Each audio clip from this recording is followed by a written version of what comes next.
December 7, 1941. 2 p.m. Hawaiian time. Niihau Island. The sound shouldn't have been there. Howard Kaliohano looked up from the fence he was mending and froze. A low, angry growl was growing louder by the second, coming from the direction of Pearl Harbor, 30 miles across the Kalakahi Channel. The native Hawaiian rancher had heard planes before, the occasional military transport passing overhead, the mail plane that came twice a week. This was different. This sound had teeth. The aircraft burst over the western ridge at barely 500 feet, trailing black smoke from its engine cowling, pieces of metal spinning away in its wake. Kaliohano watched as the pilot fought for control, the plane's nose rising and falling like a wounded bird struggling to stay airborne. The distinctive red circle on the fuselage was impossible to miss even at that distance. Japanese? What Howard Kaliohano didn't know, what none of the 136 people living on America's most isolated inhabited island could have known, was that they were about to become hostages in a drama that would reshape American history and paranoia for generations. The pilot's name was Airman First Class Shigenori Nishikaichi, 25 years old, and he had just participated in the most devastating surprise attack in American military history. 3 hours earlier, he had launched from the carrier Hiryu as part of the second wave assault on Pearl Harbor. His Mitsubishi A6M20 had strafed airfields, destroyed parked aircraft, and fired on anything that moved. He'd watched battleships explode. He'd seen men burning. He'd been part of something that would change the world. Now his fuel gauge read empty, his engine was dying, and he was going down on an island that, according to his briefing maps, wasn't supposed to have any military presence. The intelligence report said Niihau was privately owned, populated by native Hawaiians and a handful of Japanese immigrants working in the ranching operations. No airfield. No garrison. No radio. The Zero hit the ground hard in a pasture near the village of Pu'uai, gouging a 50-foot trench through the red volcanic soil before the landing gear collapsed. The propeller disintegrated. The left wing crumpled. But the fuselage remained intact, and Shigenori Nishikaichi climbed out of the cockpit without a scratch. He stood beside his destroyed aircraft, removed his leather flight helmet, and assessed his situation with the cold calculation of a trained military officer. He was armed with a 7.7mm pistol and carried papers identifying him as a naval aviator. His Zero, despite the crash damage, contained sensitive equipment, the radio, the gun sight, classified documents detailing the Pearl Harbor attack plan, and most critically, a detailed map showing every military installation on Oahu. If those documents were captured, if American intelligence analyzed his aircraft, the Imperial Japanese Navy's entire operational security could be compromised. Within minutes, native Hawaiians began emerging from the village, curious about the crash. They approached cautiously, unsure what to make of the young Japanese pilot standing calmly beside his wrecked fighter. Nishikaichi smiled. He bowed respectfully in the Japanese manner. He spoke no English, and they spoke no Japanese, but his demeanor was non-threatening, almost friendly. Howard Kaliohano arrived on horseback, dismounted, and walked directly to the pilot. The Hawaiian rancher was a big man, well over 6 feet, with the powerful build of someone who'd spent his life working cattle on rough terrain. He looked at the crashed Zero, at the rising sun emblems on its wings, at the machine guns mounted in the cowling. Then he looked at the pilot. Kaliohano didn't need to speak Japanese to understand what had happened. The smoke was still visible on the horizon toward Pearl Harbor. Dark columns rising into the pristine Hawaiian sky. Something terrible had occurred over there, and this pilot had been part of it. The Hawaiian reached down and calmly removed the pistol from Nishikaichi's holster. The pilot didn't resist. Kaliohano then gathered the papers from the cockpit, documents covered in Japanese characters he couldn't read, and a map with red markings that clearly showed Pearl Harbor, Hickam Field, and Wheeler Airfield. He couldn't read the Japanese annotations, but the targeting circles were unmistakable. "You're coming with me," Kaliohano said in English, gesturing toward the village. Nishikaichi nodded and smiled. He had no choice but to comply. But behind that smile, his mind was racing. The mission briefing had covered this contingency. If captured, protect classified information. Destroy the aircraft if possible. Resist interrogation. And most importantly, remember that Japan expected every serviceman to die rather than surrender. But he hadn't surrendered. Not technically. He'd crashed. There was a difference. The small group walked into Pu'uai, the main settlement on Niihau. The village consisted of about 30 houses, a small church, a general store, and not much else. The island was owned by the Robinson family, wealthy Hawaiians who had purchased Niihau in 1864 and maintained it as a private ranch. The Robinsons lived on nearby Kauai and visited Niihau periodically, but they weren't currently on the island. This was important. Without the Robinsons present, there was no authority figure, no one who could make decisions about what to do with a captured enemy pilot. The native Hawaiians operated through consensus and tradition, not military protocols. And critically, there was no radio on Niihau. The island had deliberately been kept isolated, preserving traditional Hawaiian culture away from the modernization sweeping the other islands. This isolation, intended as a blessing, was about to become a nightmare. Keilii'ohano took Nishikaichi to his house, a modest structure near the village center. He locked the pilot's pistol in a cabinet and placed the captured documents in a drawer. The map with its detailed Pearl Harbor markings went into a leather satchel, out of sight. Then he did something that would later seem either remarkably compassionate or dangerously naive. He offered the pilot food. Nishikaichi ate slowly, his eyes constantly scanning the room, noting exits, evaluating potential weapons, assessing his captors. The Hawaiians were treating him as a guest, not a prisoner. They brought him water, offered him a place to sit, spoke to him in gentle tones despite the language barrier. Their kindness was genuine, rooted in the Hawaiian tradition of aloha, of hospitality even to strangers. But Nishikaichi wasn't a stranger seeking shelter. He was an enemy combatant who had just participated in an act of war. And he was gathering intelligence. As the afternoon progressed, more villagers arrived to see the Japanese pilot. Among them was Ishimatsu Shintani, a 60-year-old Japanese immigrant who had lived on Niihau for decades, working as a ranch hand. Shintani spoke both Japanese and English, making him the only person on the island who could communicate with Nishikaichi. The villagers brought Shintani to Keilii'ohano's house, hoping he could translate and help them understand what had happened. The old man entered reluctantly, his weathered face showing conflicted emotions as he saw the young pilot. Shintani bowed slightly in the traditional Japanese manner, and Nishikaichi responded with a deeper bow, the kind given to an elder. They spoke rapidly in Japanese. The Hawaiians watched, unable to understand the words but sensing the intensity of the conversation.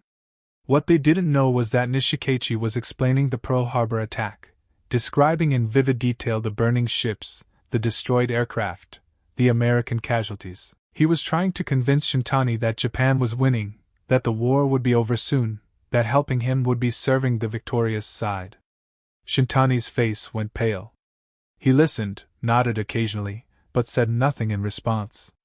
When Nishikaichi finished, the old immigrant turned to the Hawaiians and, in halting English, tried to explain what the pilot had told him. He say, "Big attack. Pearl Harbor. Many American ship burning. He say Japan winning war?" The room fell silent. The Hawaiians looked at each other, processing this information. Pearl Harbor attacked? Ships burning? It seemed impossible. But the smoke on the horizon was real. The crash zero with its red sun emblems was real. And this pilot, sitting calmly in Howard Keilii'ohano's house, was definitely real. Keilii'ohano made a decision. "We need to get word to Kauai. Someone needs to row across the channel and tell the Robinsons what's happened here." But looking out at the Kalakahi Channel, even the strongest Hawaiians knew that wasn't happening today. The water was rough, the current treacherous. The crossing was 17 miles of open ocean in a small boat. It would take at least 6 hours in good conditions, and the light was already fading. They would have to wait until morning. That night, Nishikaichi was locked in a storage shed near Keilii'ohano's house. The door was barred from the outside, and villagers took turns standing guard. The pilot lay on a mat in the darkness, listening to the sound of surf breaking on the reef, and began planning. He needed to destroy his aircraft and the documents. He needed to prevent the Americans from learning what those papers contained. And he needed help from someone who understood the stakes, someone who would put loyalty to Japan above loyalty to these naive Hawaiians. Someone like the Japanese immigrants living on the island. On December 8th, as dawn broke over Niihau, the situation was simple. The Hawaiians had a Japanese pilot in custody. They knew something terrible had happened at Pearl Harbor, and they were waiting for boats from Kauai that should arrive by afternoon with news and instructions. What they didn't know was that the boats weren't coming.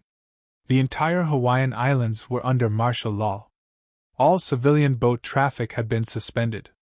The military was conducting a frantic search for possible Japanese invasion forces, and a small private island with 136 residents wasn't a priority. Niihau was completely isolated. And in that isolation, something dark was about to unfold. The pilot had identified his potential ally. Not Ishimatsu Shintani, who was too old and too conflicted. But there was another Japanese immigrant on the island, someone younger and more impressionable. Someone who might be convinced that helping the Emperor's pilot was a matter of honor and duty. His name was Yoshio Harada, a 30-year-old Japanese-American born in Hawaii but educated partially in Japan. Harada ran the island's beekeeping operation with his wife, Irene, a native Hawaiian. He was respected in the community, known as a hard worker and a good neighbor. He had lived peacefully on Niihau for years, raising bees, participating in village life, never causing trouble. But Yoshio Harada had a secret that even his wife didn't fully understand. During his time in Japan as a teenager, he had been exposed to intense nationalist propaganda. He had learned about Bushido, the warrior code. He had absorbed the message that Japan was destined to lead Asia, that the emperor was divine, that loyalty to Japan superseded all other obligations. When Nishikaichi looked at Yoshio Harada through the bars of the storage shed on that second morning, he saw something in the beekeeper's eyes. Recognition. Conflicted loyalty. And most dangerously, a willingness to listen. The trap was set. The island was isolated. And 7 days of terror were about to begin. December 8, 1941. Morning. Pu'uai Village. The boats from Kauai never came. By noon on the second day, the Hawaiians knew something was seriously wrong. The Robinsons always sent supplies on Monday mornings. Always. The punctuality was legendary. You could set your watch by the supply boat's arrival. But the horizon remained empty, the channel quiet except for the eternal sound of waves breaking against the reef. Howard Kaliohano stood on the beach, shading his eyes against the sun, searching for sails that weren't there. Behind him, the village was beginning to feel the weight of isolation. No radio meant no news. No boats meant no connection to the outside world.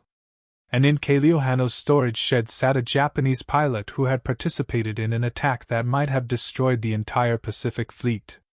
What if Japan was invading? What if the smoke they'd seen over Pearl Harbor meant the Americans had already lost? What if more Japanese planes were coming? These questions hung unspoken in the humid air as villagers gathered near the village center, speaking in low tones, their traditional Hawaiian hospitality now competing with growing anxiety. They had treated the pilot with kindness, fed him, even allowed Ishimatsu Shintani to speak with him. But Nishikaichi remained calm, almost cheerful, and that smile was beginning to unsettle people. Kaliohano made another decision. We need to try the crossing. Someone has to row to Kauai and get help. 5 volunteers stepped forward, strong young men who knew the channel's dangers but understood the necessity. They prepared the village's largest boat, loaded it with provisions, and waited for the tide. The crossing would take at least 6 hours if conditions held. But looking at the white caps forming in the channel, even the most optimistic among them knew this was going to be brutal. While the Hawaiians prepared for the dangerous crossing, Yoshio Harada was having a conversation that would damn him to history. Nishikaichi had been watching the beekeeper since the previous evening. Harada had walked past the storage shed multiple times, always slowing slightly, his eyes flicking toward the barred door. The pilot had a gift for reading people. Every military aviator did. It was essential for formation flying and combat coordination, and he recognized internal conflict when he saw it. On the morning of the 8th, Harada approached a Shimatsu Shintani near the general store. The old immigrant was sitting in the shade, looking troubled, his usual cheerful demeanor replaced by a haunted expression. "Shintani-san," Harada said quietly in Japanese. "What did the pilot tell you? What really happened at Pearl Harbor?" Shintani looked up, his weathered face creasing with worry. "Terrible things, Harada-kun. He says the American fleet is destroyed. Thousands dead. He says Japan has won a great victory." The old man paused, then added softly, "He says we should be proud." "And are you proud?" Shintani was silent for a long moment. Then he shook his head slowly. "I am an old man. I came to Hawaii 50 years ago to cut sugar cane and build a better life.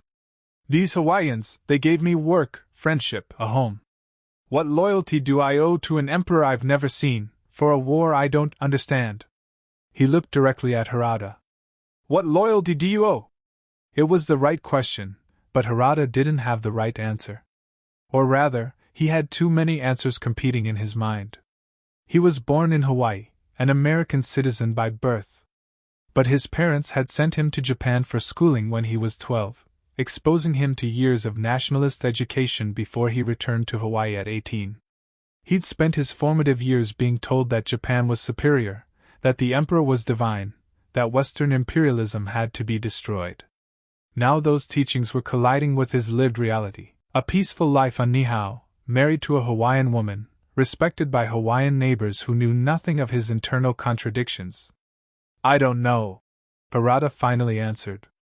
But it was a lie.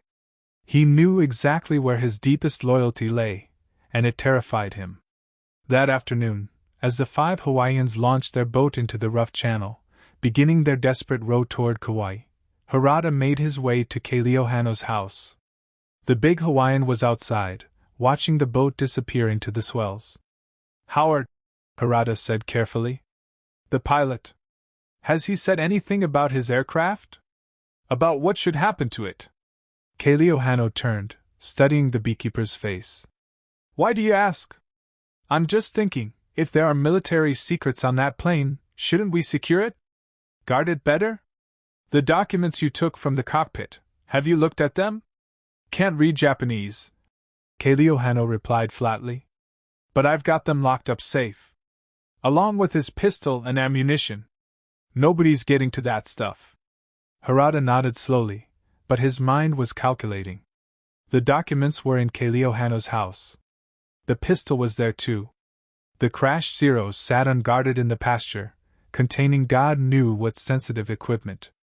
And the pilot himself was locked in a storage shed with only a simple wooden bar securing the door. That evening, after darkness fell, Harada did something he would never be able to take back. He approached the storage shed where Nishikaichi was being held and spoke through the barred window in Japanese.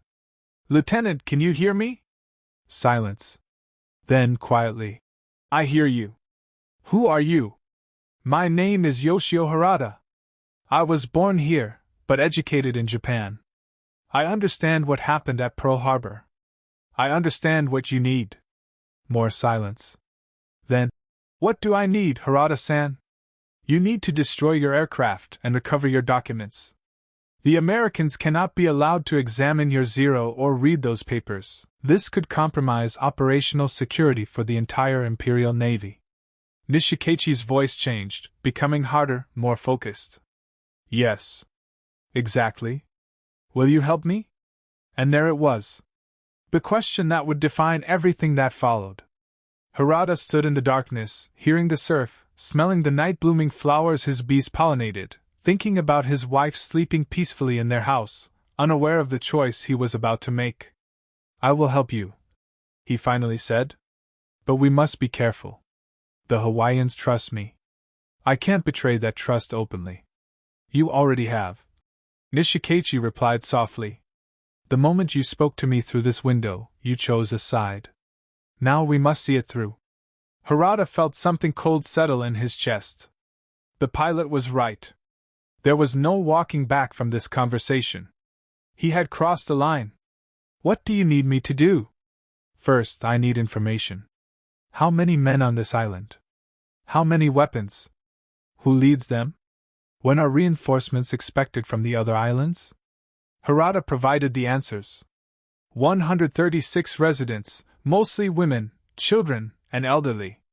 Perhaps 30 able-bodied men, but no military training. A few hunting rifles, some shotguns, nothing significant. Howard Kaliohano was the closest thing to a leader, respected, strong, decisive. And reinforcements? The 5 men who rode for Kauai that afternoon wouldn't return for at least 2 days, even if conditions were perfect. And my pistol? My documents? Kaliohano has them. Locked in his house. Can you get them? Harada hesitated. Not without being noticed.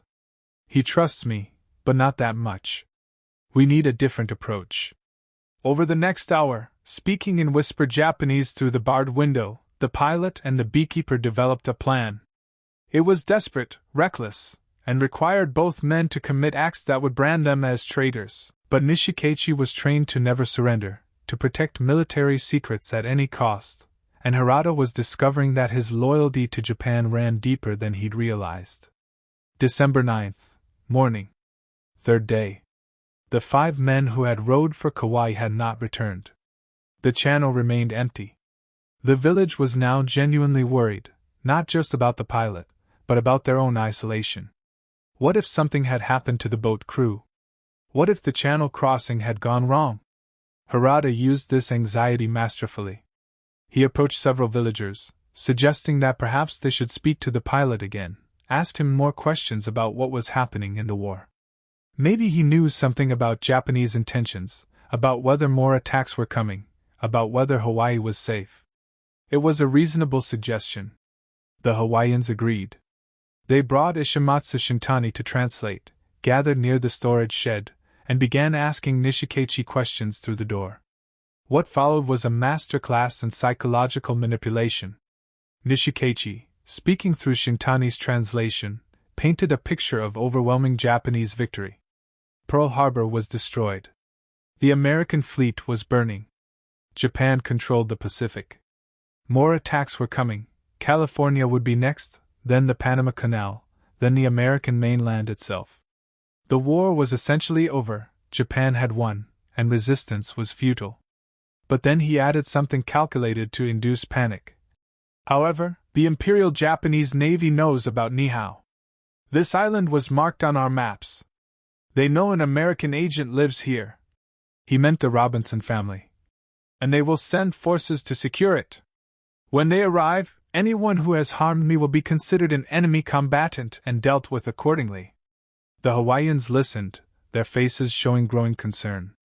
They hadn't harmed the pilot, they'd fed him, treated him respectfully, but they had confined him, taken his weapon, seized his documents. Would the Japanese consider that hostile action? Harada, translating alongside Shintani, subtly amplified the threat. The lieutenant is saying that Japan will show mercy to those who cooperate, but anyone who resists will be treated as a war criminal. He's suggesting that the wise course of action would be to release him and return his property. Howard Kaliohano, standing at the back of the gathered crowd, felt something cold in his gut. He didn't trust Harada's translation. The beekeeper's tone had changed over the past 2 days, more deferential when speaking Japanese to the pilot, more insistent when speaking English to the Hawaiians. Tell him, Kaliohano said loudly, that we're not releasing anybody until the Robinsons arrive from Kauai with proper authorities. Whatever's happened at Pearl Harbor, we're American territory, and we'll handle this the American way. When Harada translated this, Nishikaichi's expression remained neutral, but his eyes hardened. The Hawaiians were not going to cooperate voluntarily. That meant the plan would have to become more aggressive. That night, December 9th, Harada made his final choice. He returned to the storage shed after dark, carrying tools from his beekeeping workshop, a crowbar, a hammer, strong wire. He worked quietly, loosening the nails that held the door bar brackets, creating weaknesses that wouldn't be visible during casual inspection but would allow the door to be forced open with minimal effort when the time came. "Tomorrow," he whispered through the window. "Tomorrow we make our move. Be ready." "What about the old man? Shintani?" Nishikachi asked. "He won't help us. He's too afraid. But there's no need to involve him. Just you and me. We recover your documents, destroy your aircraft, and then we wait for the Imperial Navy to arrive." "And if the Hawaiians resist?" Harada was quiet for a long moment. "Then, they won't. These are peaceful people. They'll see reason when they understand the situation has changed." But both men knew that was wishful thinking. The Hawaiians were peaceful, but they weren't cowards. And Howard Kaleo Hanno, in particular, was not a man who backed down from threats. December 10th, dawn. Fourth day. The channel remained empty. No boats from Kauai. No news from the outside world.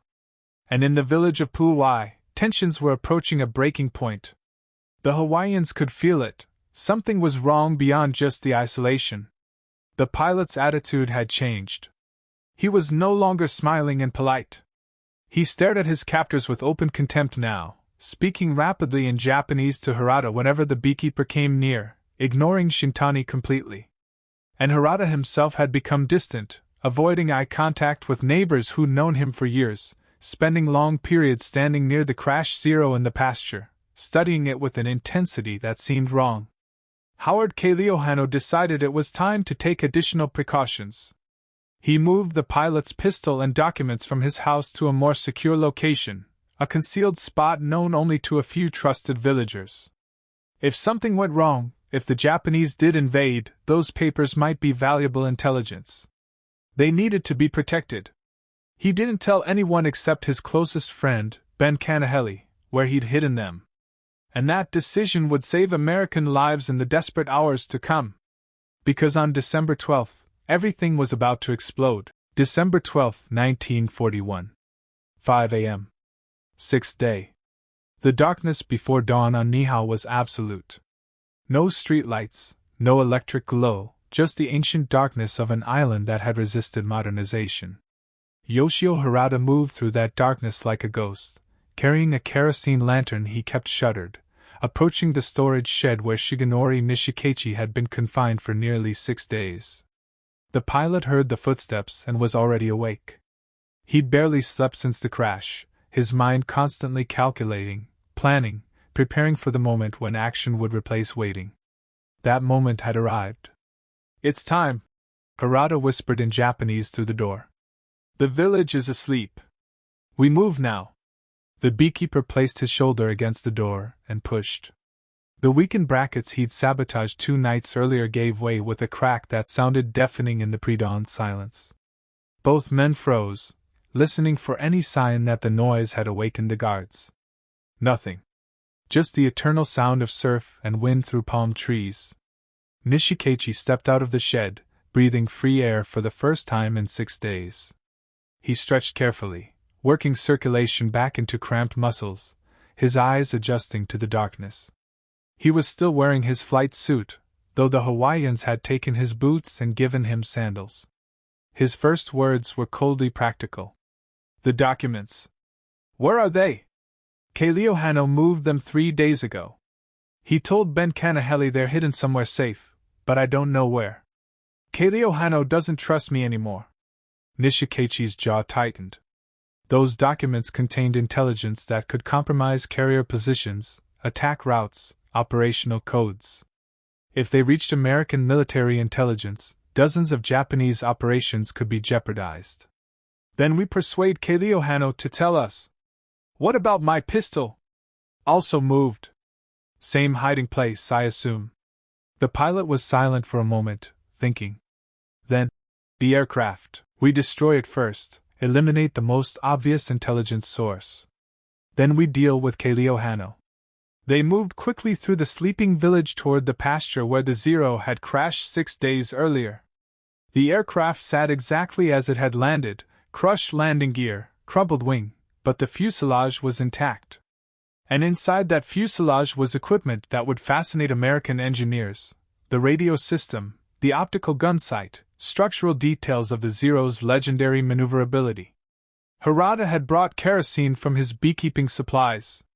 Nishikaichi knew exactly where to pour it for maximum effect, into the cockpit, over the radio equipment, soaking the fabric control surfaces. But they needed more.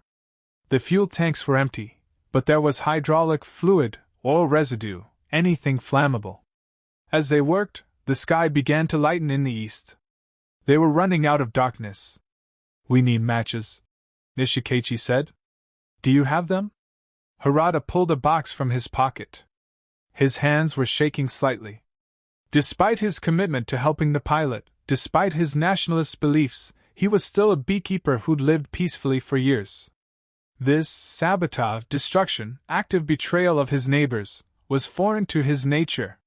"Once we light this," Harada said quietly, "there's no going back. The whole village will wake up. They'll know what we've done. We're already past the point of no return." Nishikaichi replied. "You released me from confinement. That's betrayal in their eyes.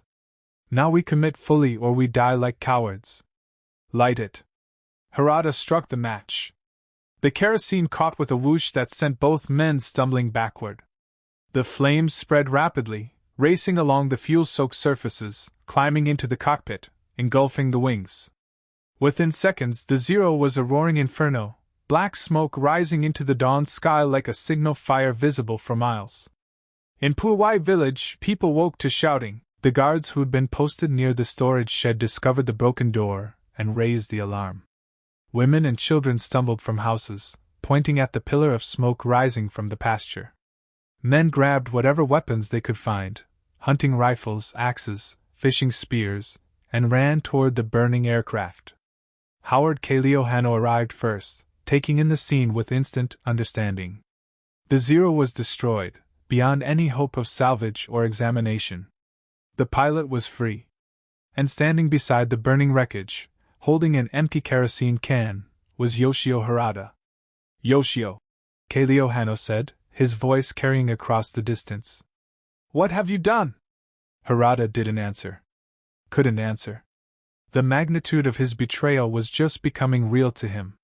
These were his neighbors. Some of them were friends. His wife's relatives. People who had welcomed him, trusted him, treated him as one of their own.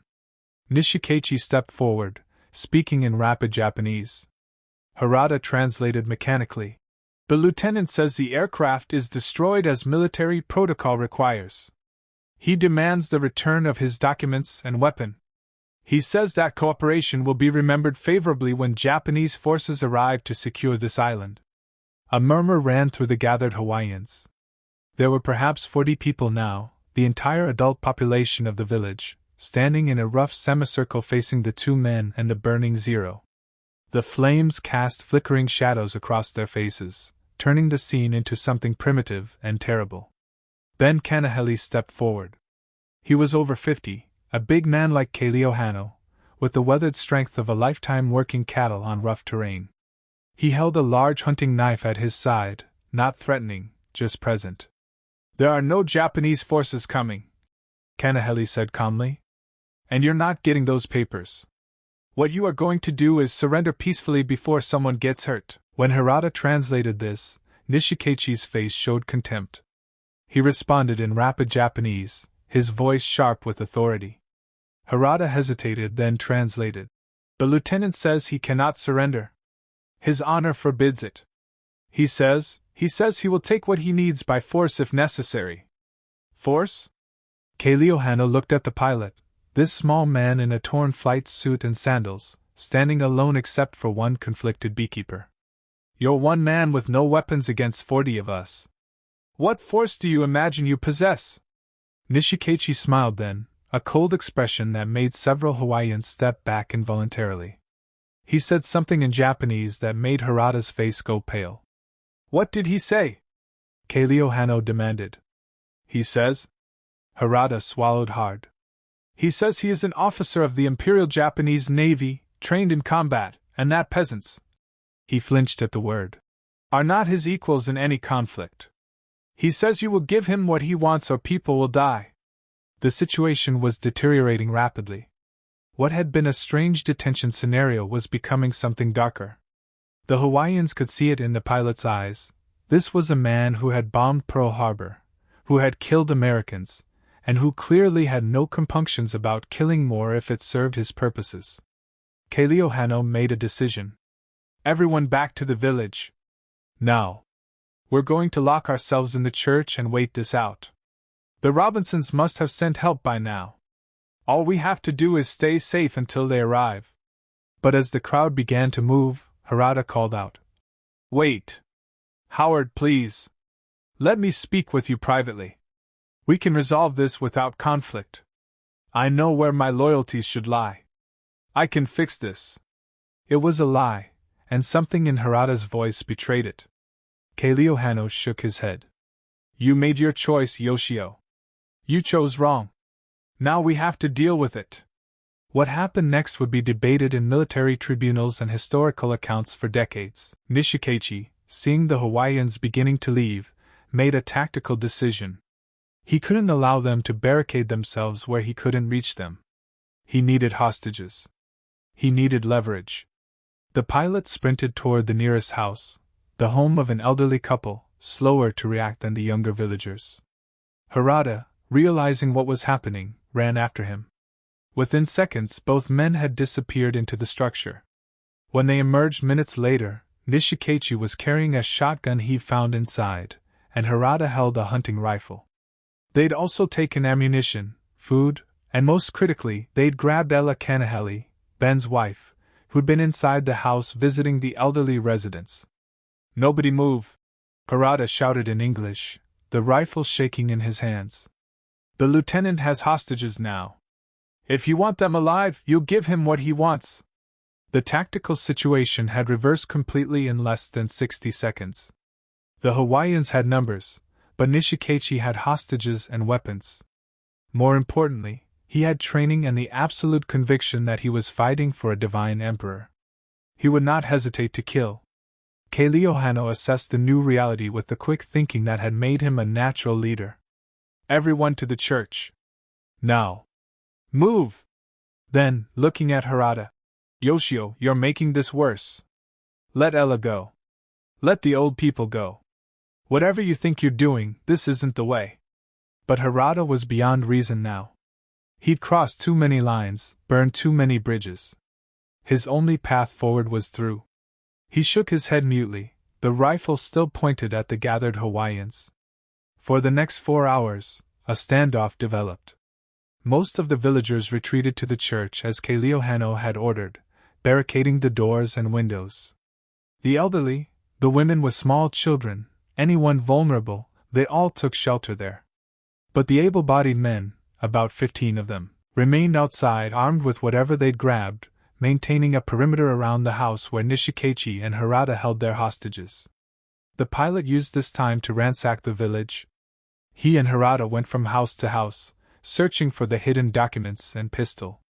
They tore apart Kealiiohano's dwelling, found nothing. They searched the general store, the church annex, several private homes. Nothing. Kealiiohano had hidden them too well. By afternoon, Nishikaichi's frustration was reaching a critical point. He stood in the center of the village with the shotgun, Harada beside him translating, and called out to the Hawaiians maintaining their distance. You have 1 hour to produce my documents and weapon. If you do not, I will begin executing hostages. Starting with the woman. Inside the house, Ella Kanahele heard this and felt ice in her veins. She was a strong woman, mother of children, wife of a respected rancher. She'd lived her entire life on Niihau, raised in the Hawaiian traditions of peace and community. The idea that she might be murdered by a Japanese pilot over documents she knew nothing about was surreal beyond comprehension. Ben Kanahele, standing with the other Hawaiian men, heard the threat and felt something snap inside him. This had gone far enough. His wife was in danger. These invaders, because that's what they were now, invaders, had taken over his village, terrorized his people, and were threatening to murder his wife. He turned to Kealiiohano. We end this. Now. We rush them. They have guns, Ben. People will die. My wife is already going to die if we wait. At least if we fight on our terms. But Kaleo Hanno had another idea. Wait. Let me try something first. The big Hawaiian walked forward slowly, hands raised, approaching the house where Nishikechi stood guard. Lieutenant, he called out in English, knowing Harada would translate. I'll make you a deal. Let the hostages go, and I'll tell you where the documents are hidden. You can have them. You can have the pistol. Just let the innocent people go. When Harada translated, Nishikechi's eyes narrowed. Why should I trust you? Because you have no choice. You can search every building on this island and never find what I hid. The Robinsons will arrive tomorrow or the next day with American soldiers. Your time is running out. Take the deal. Get what you need and then we'll figure out how to resolve this peacefully. It was a reasonable offer. Nishikechi considered it. The documents were his primary objective. If he could secure them, destroy them, then his mission would be largely complete. The hostages were merely tactical leverage. Where are they hidden? First, release the hostages. All of them. Then I'll take you to the hiding place. The negotiation continued for another hour. Nishikechi wanted guarantees. Kaleo Hanno wanted his people safe. They were at an impasse when something unexpected happened. Ishimatsu Shintani, the old Japanese immigrant who had refused to help the pilot, walked slowly into the open ground between the two groups. He was unarmed, moving with the careful steps of an elderly man, and he called out in Japanese. Nishikechi-san. Please. This has gone too far. These people have done nothing to Japan. They are not your enemies. Let them go.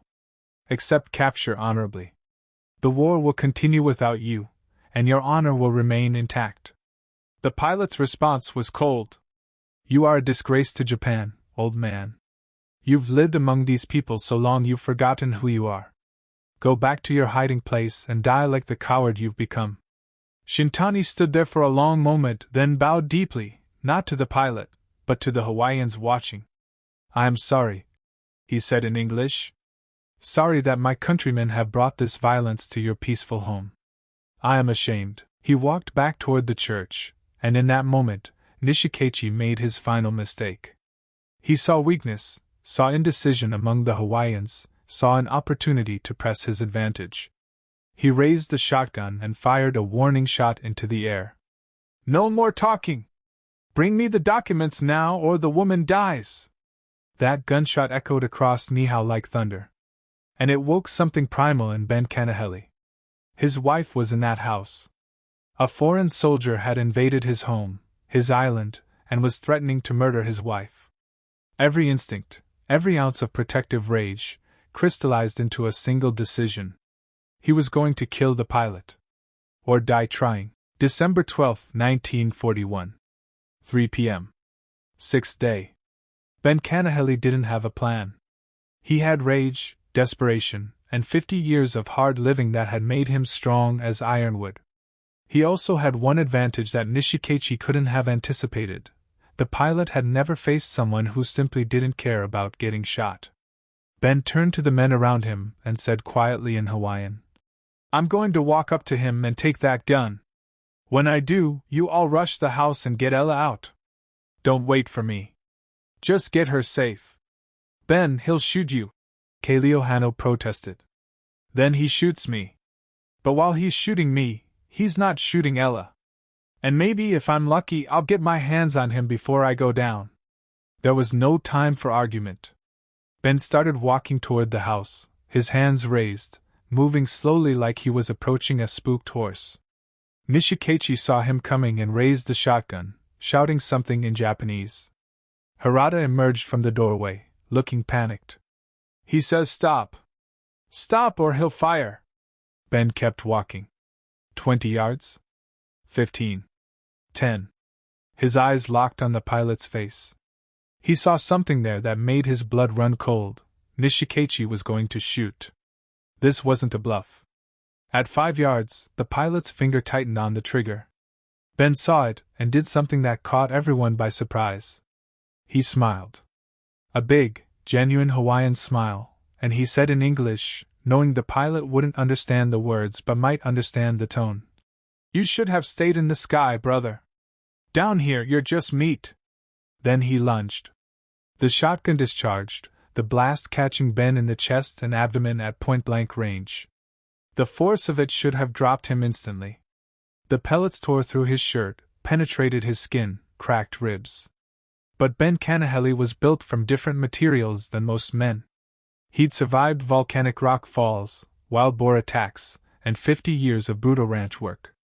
A shotgun blast hurt like hell, but it didn't stop him. His massive hands closed around Nishikaichi's throat. The pilot's eyes went wide with shock. He just shot a man's center mass at 5 yards, and that man was choking the life out of him. Nishikaichi dropped the shotgun and clawed at Ben's hands, but it was like trying to remove tree roots. The Hawaiian's grip was hydraulic, powered by adrenaline and protective fury. They went down together, Ben on top, blood soaking his shirt but his hands never loosening. Nishikaichi's training kicked in. He twisted, tried a judo throw, managed to get one arm free and reached for the knife on his belt. The blade came out and he stabbed upward, catching Ben in the shoulder, then the side, then the leg. Ben felt the impacts like distant sensations. His vision was tunneling, his strength fading as blood loss caught up with him. But he didn't let go. Couldn't let go. His wife was in that house and this man had threatened to kill her. "Ella," he gasped. "Run! Run now!" Ella Kanahele had been watching from the doorway, paralyzed with horror as her husband took the shotgun blast. But his words broke through her shock. She burst from the house, running toward the other Hawaiians as Yoshio Harada, still holding the rifle, seemed unsure whether to shoot her or help the pilot. The moment of indecision cost him everything. 3 Hawaiian men rushed him simultaneously. The rifle discharged once, harmlessly into the air, then they were on him, wrestling the weapon away, pinning him to the ground. Harada didn't resist. All the fight had drained out of him the moment he'd seen Ben take that shotgun blast. This had become real in a way his nationalist fantasies had never prepared him for. On the ground, Nishikaichi was making desperate choking sounds. His face had gone from red to purple to a dusky blue. Ben's vision was darkening at the edges, his hands weakening, but he held on with the last of his strength. The pilot's struggles became weaker, more spasmodic. Then Ella Kanahele picked up a large rock from the ground and brought it down on Nishikaichi's head with all her strength. Once. Twice. 3 times. The pilot's body went limp. Ben finally released his grip and rolled sideways, gasping for air, blood spreading across the red volcanic soil beneath him. Ella dropped the rock and fell beside her husband, her hands fluttering over his wounds, not knowing where to start. "You stupid, brave man," she sobbed. "You stupid, stupid man." "Is he dead?" Ben asked, his voice barely a whisper. Kaleo Hano checked Nishikaichi's pulse. Felt nothing. "He's dead, Ben. You killed him. You saved us all." The other Hawaiians emerged from their positions, converging on the scene. The siege that had terrorized Niihau for 6 days was over in less than 3 minutes of brutal violence. The pilot who had helped destroy Pearl Harbor, who had terrorized an isolated village, who had turned a peaceful island into a war zone, was dead on the ground with a crushed throat and a fractured skull. Yoshio Harada lay face down in the dirt, Hawaiian men holding him while someone went to find rope. He wasn't fighting. Wasn't resisting. He just lay there, and when they finally pulled him to his feet, he looked at the pilot's body and something broke behind his eyes. "I need to see my wife," he said quietly. "Please. Let me see Irene." They brought him to the church where most of the villagers had sheltered. Irene Harada emerged, saw her husband bound and bloodied, saw the shame and horror on his face, and understood that everything had changed. "Yoshio, what did you do?" "I chose wrong," he whispered. "I chose Japan over you, over our home, over everything. I chose wrong." She looked at him for a long moment, this man she'd married, this man she thought she knew. Then she turned her back and walked away without another word. That night, while Ben Kanahele lay in a makeshift infirmary being tended by women who picked shotgun pellets from his flesh with sewing needles and fishing hooks sterilized in boiling water, Yoshio Harada asked for a few minutes alone. They granted the request. He was bound hand and foot, locked in a storage shed, surrounded by guards. What harm could he do? At 11:30 p.m., one of the guards heard a single gunshot from inside the shed. They broke down the door to find Harada slumped against the wall, Nishikechi's pistol, which they hadn't known he'd hidden in his clothing, in his hand, a bullet hole in his head. The beekeeper had made his final choice. December 13, 1941. Dawn. 7th day. A boat appeared on the horizon. Not a small rowboat this time, but a proper vessel from Kauai, carrying Aylmer Robinson, owner of Niihau, along with a squad of U.S. Army soldiers and a naval intelligence officer. The 5 Hawaiians who'd rowed across the channel 6 days earlier had reached Kauai after a nightmarish journey. They'd found an island under martial law, military checkpoints everywhere, and officials who initially didn't believe their story about a crashed Japanese pilot. It had taken 2 days to convince the authorities, gather proper resources, and organize a rescue mission. They arrived expecting to find either a peaceful detention situation or a complete massacre. What they found was somewhere in between. Howard K. Leohano met the boat on the beach and gave his report in the clipped, efficient manner of someone who'd been through hell. 1 Japanese pilot dead. 1 Japanese-American collaborator, suicide. 1 Hawaiian man critically wounded but stable. 0 aircraft destroyed. Documents and pilot's weapons secured. No other casualties. The naval intelligence officer looked at the big Hawaiian in disbelief. You're telling me you held off a trained Japanese pilot for nearly a week with no weapons, no communication, no military support? Didn't have much choice, sir. He was here. You weren't. The officer walked to where Nishikechi's body lay covered with a tarp. He pulled back the fabric and examined the pilot's crushed throat, the head wounds, the knife still in his belt. Then he looked at Ben Kanahele, sitting against the wall, his torso wrapped in bandages, his wife beside him. This man, the officer said, pointing at Ben. He did this? Killed the pilot? With his bare hands, K. Leohano confirmed. After taking a shotgun blast to the chest. Then his wife finished it with a rock. The officer stared for a long moment. Then he knelt beside Ben. Son, do you understand that you may have saved lives all across Hawaii? If that pilot had gotten word to Japanese forces about our defenses, about the state of Pearl Harbor, about anything, the consequences would have been catastrophic. Ben, drugged with whatever painkillers the village women could improvise from medicinal plants, looked at the officer with glazed eyes. Just protected my wife, sir. Any man would have done the same. But every man wouldn't have. Most men, shot at point-blank range with a shotgun, would have gone down and stayed down. Ben Kanahele had done something that defied medical logic and human limits. He'd kept fighting through catastrophic injuries because giving up meant his wife died. The naval intelligence officer retrieved the documents from K. Leohano's hiding place, a hollow in a lava rock formation that would have taken weeks to find through systematic search. He examined them carefully, his face growing grim as he read through the translated markings. These are attack route maps for Pearl Harbor, he said quietly. Aircraft assignments, timing sequences, target priorities. If the Japanese knew we had these. My God! You people have no idea what you've protected here. Over the next hours, the soldiers and intelligence officers cataloged everything. They examined the Burn Zero, finding that despite Nishikechi's efforts, significant technical intelligence could still be extracted from the wreckage. They interviewed every villager, taking detailed statements. They prepared Harada's body for transport, found the hidden pistol he'd used for his suicide, documented every aspect of the incident. Aylmer Robinson, standing on the beach of the island his family had owned for nearly 80 years, watched the military personnel swarm across Niihau and felt something fundamental shift. This island, this place he'd worked so hard to keep isolated and traditional, had been touched by the modern world's worst violence. It would never be the same. He approached Ishimatsu Shintani, who sat alone near the church, looking ancient and broken.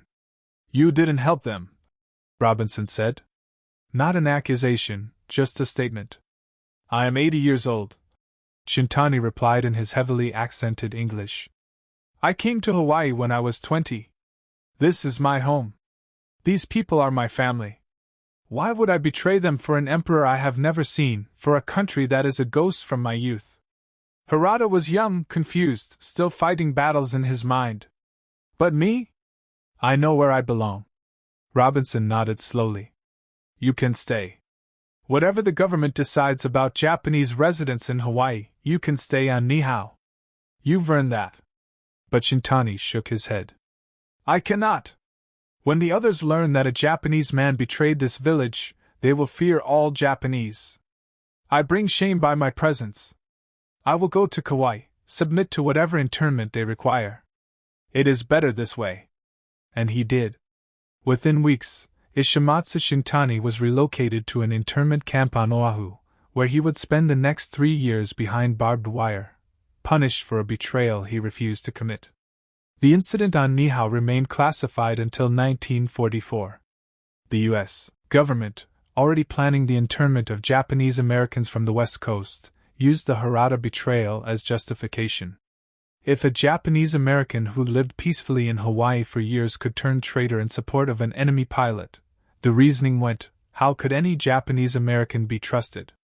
It was a racist conclusion based on a single case, ignoring the fact that Shintani had remained loyal, that thousands of Japanese Americans were already serving in the U.S. military with distinction, that loyalty was about character, not ancestry. But fear and prejudice won.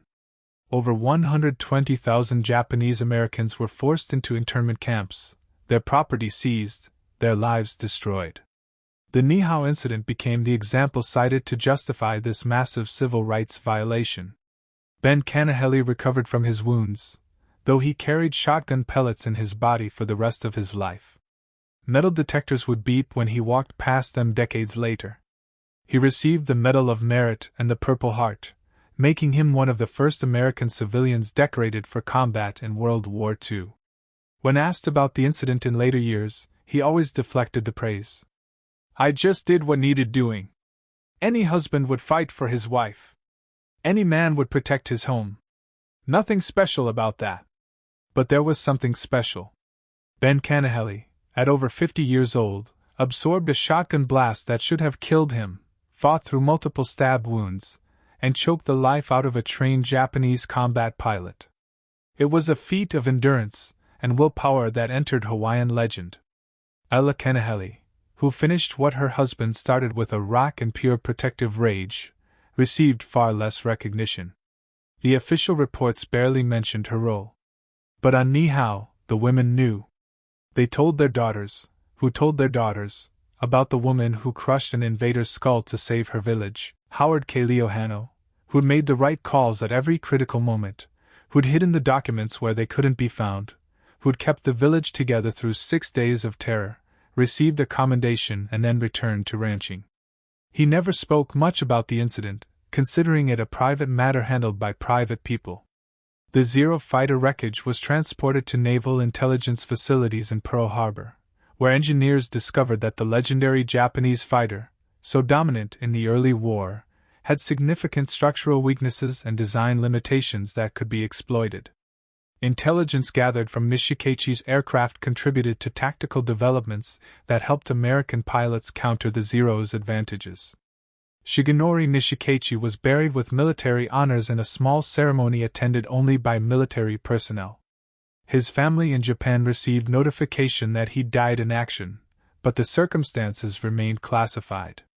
They never learned that he terrorized civilians, taken hostages, or died being strangled by a rancher.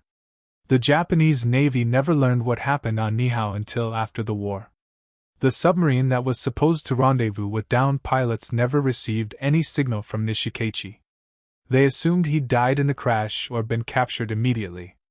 The tactical intelligence he tried so desperately to protect, attack routes, force compositions, timing, was safely in American hands within a week of Pearl Harbor. In the decades after the war, historians would debate the Niihau Incident endlessly. Some called it proof of Japanese-American disloyalty, citing Harada's betrayal. Others pointed to Shintani's loyalty as proof of the opposite. Some said the Hawaiians had been too trusting, should have restrained the pilot more securely from the start.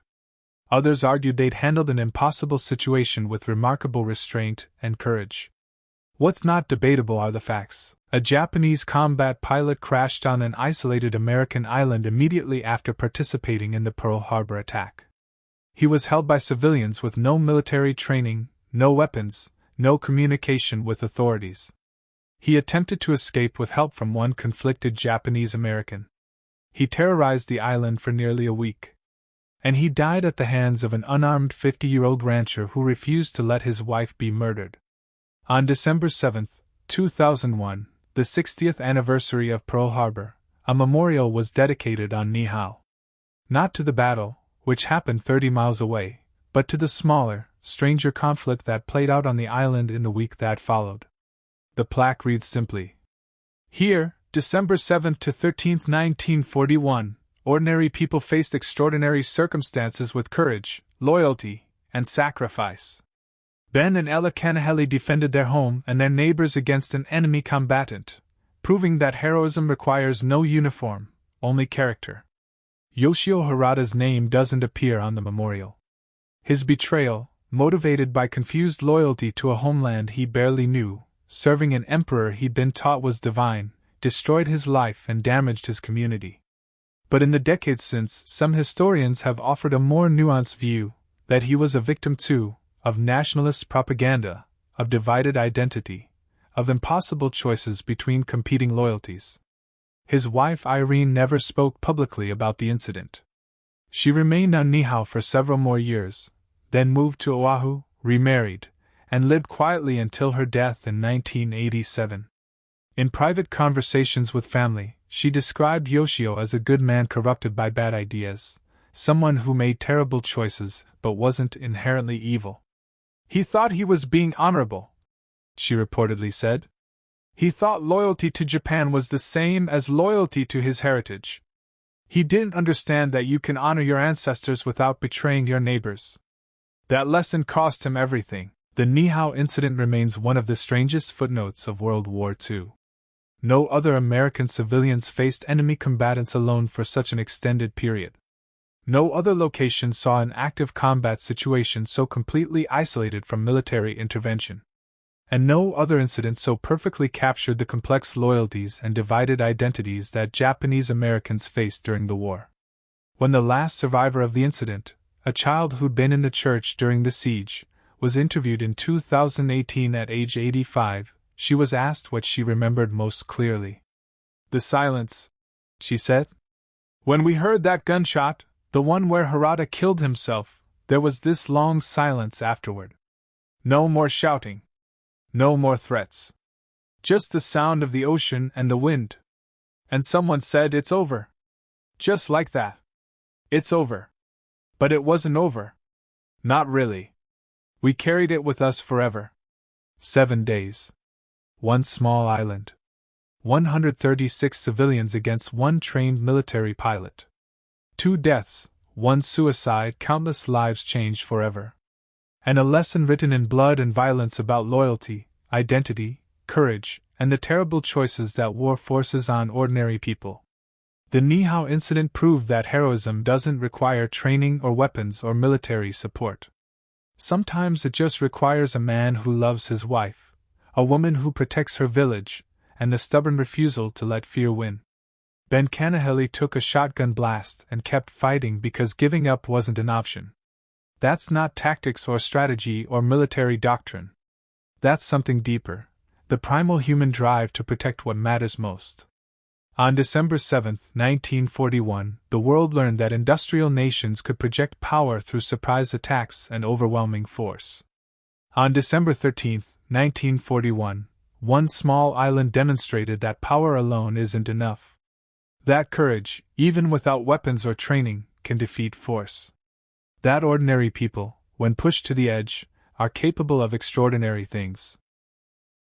The Japanese pilot who'd laughed at American weakness at Pearl Harbor died on American soil at the hands of an American civilian.